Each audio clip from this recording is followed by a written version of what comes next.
আপনি একটি top team নিয়ে আর শুধুমাত্র বেসিক স্কিলস সম্পর্কে জেনে ডিএলএস ম্যাচ অথবা লাইভ টুর্নামেন্ট কখনোই উইন হতে পারবেন না। তাই এখন আপনার সময় অ্যাডভান্স স্কিলস সম্পর্কে জানার, যা ব্যবহার করে অপোনেন্ট আপনাকে প্রত্যেকবার ম্যাচ হারায় আর আপনার কিছু করারও থাকে না। আপনি বুঝতেই পারেন না যে আপনার থেকে অপোনেন্টের বল পজিশন এত ভালো হয় কিভাবে। তাই আজকের ভিডিওতে দেখাবো কিভাবে অ্যাটাক করলে বল পজিশন ধরে রাখা যায়, অপোনেন্টের ফরমেশনে গ্যাপ তৈরি করে কি পাসের মাধ্যমে গোল চান্স ক্রিয়েট করা যায়, কিভাবে সঠিক নিয়মে বল কন্ট্রোল করবেন এবং সঠিক সময়ে সঠিক পাসিং টেকনিক ব্যবহার করবেন। তাই ভিডিওটি শেষ পর্যন্ত দেখুন, কারণ শেষের দিকে এমন একটি ট্রিক দেখাবো যেটা ব্যবহার করে খুব সহজেই গোল করার সুযোগ তৈরি করতে পারবেন। চলুন শুরু করা যাক।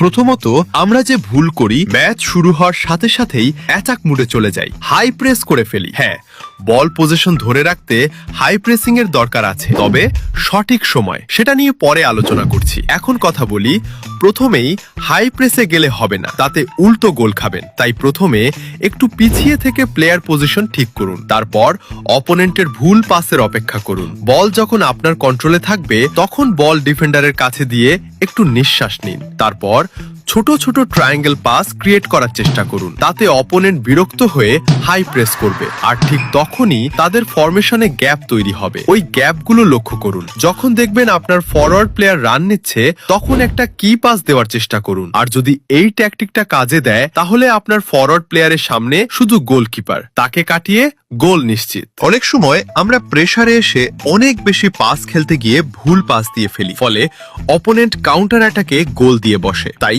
মাথা ঠান্ডা রেখে খেলতে হবে। কোন সময় পাস দেবেন আর কোন সময় বল কন্ট্রোল করে এগোবেন সেটা বুঝতে হবে।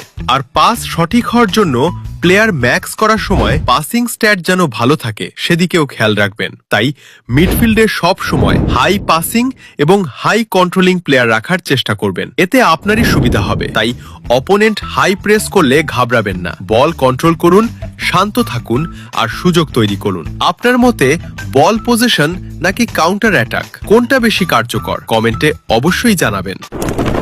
এখন কথা বলি অ্যাডভান্স ড্রিবল নিয়ে। অনেকেই মনে করেন অ্যাডভান্স ড্রিবল মানেই স্ক্রিনে লেফট রাইট স্লাইড অথবা আপ ডাউন স্লাইড করা, কিন্তু না, ওগুলো এখন বেসিক স্কিল হয়ে গেছে। এখন ভালো প্লেয়ার আর প্রো প্লেয়ারের মধ্যে সবচেয়ে বড় পার্থক্য তৈরি করে জয়স্টিক কন্ট্রোল। অ্যাডভান্স ড্রিবলের সবচেয়ে গুরুত্বপূর্ণ বিষয় হলো আপনার লেফট হ্যান্ড অর্থাৎ জয়স্টিক। আপনি জয়স্টিক যত ভালোভাবে কন্ট্রোল করতে পারবেন, তত সহজে অপোনেন্টের প্রেস ভাঙতে পারবেন। কিভাবে?